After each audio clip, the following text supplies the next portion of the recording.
great. I'm just saying. Okay, what was your question, man? Maybe help me die here. Yeah, thank you. It's not a question, it's a story. Okay. I've heard you tell it. I've heard Tracy tell it. I've heard Ricky tell it. I read it in the Road Stories book. Grapple in the Gravel? Yep. Oh. Well, let me explain this again. You know, there was the greatest characters who were real characters in this business, and Tracy Smothers. Does anyone here know who Tracy Smothers is? Thank you. Okay. Yeah, you guys would. Are you his children? Or are you guys just asking? Are you his kids? Oh, okay. Because you don't know here.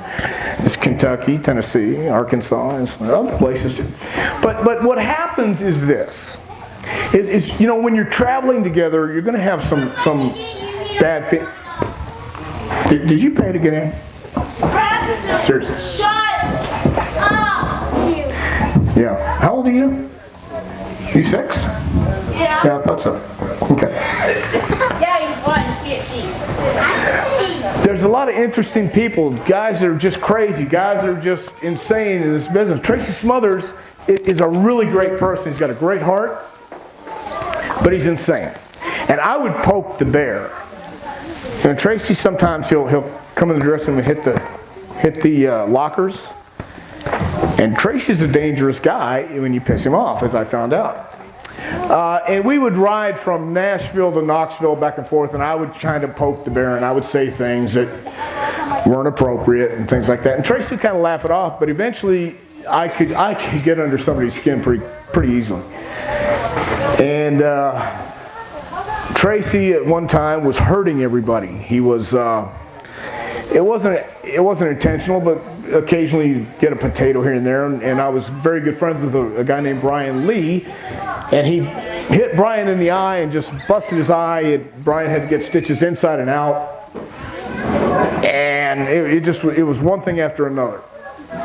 And we were going back and forth, the Rock and Roll Express and myself, Jimmy Del Rey and Jim Cornette were going back and forth to WWF at the time. And we stopped to have Thanksgiving dinner one night, one Thanksgiving coming back from New York. And then we were all riding together to the town, and Tracy or Ricky said something, and I said to Ricky, Tracy's a friggin' idiot. And I said, and you can quote me. And when we got to the town that night, Ricky happened to quote me to Tracy, which pissed Tracy off. And we had a battle royal that night.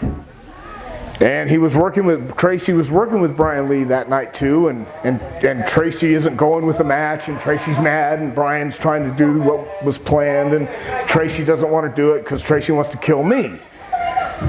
And when I come to the battle royal, Tracy goes right after me, and all the boys know what's going on, and they try and separate Tracy and me, and I'm saying, no, let's let him get out of his system now, because he wants to kill me for calling him a friggin' idiot, and he should have. So he says, I'll see you later, and just we screw up the whole battle royal. We had something planned, but it just went out the window real fast. So we got back to the back, and Brian and I are traveling together, and Brian and I, on our way back to Knoxville, we have the light on. Brian's reading scripture, and I'm praying, and we're, after about 6 beers and 2 Valium, whatever we had, I don't know, but that was that culture back then. I know I had about whatever beers and whatever else we had.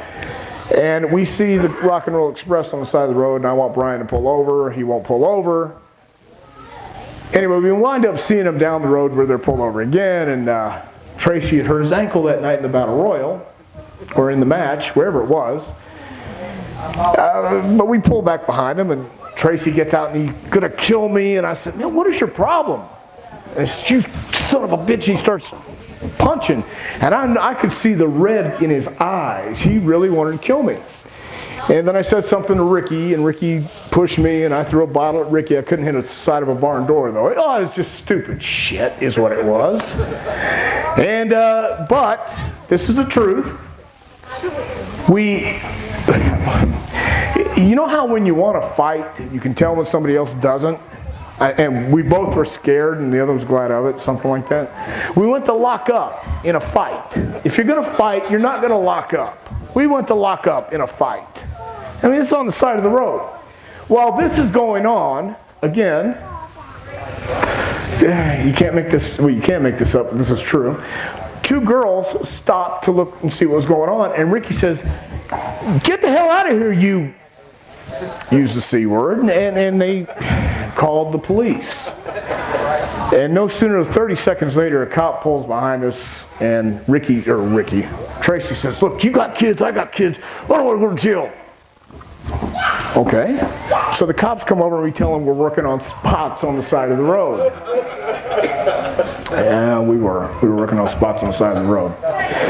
So that happened, and I apologized to Tracy the next day, and he apologized back. I mean, it just, you know, you get so worked up in this stuff, sometimes it's just crazy, it's stupid, it's the stupidest damn thing.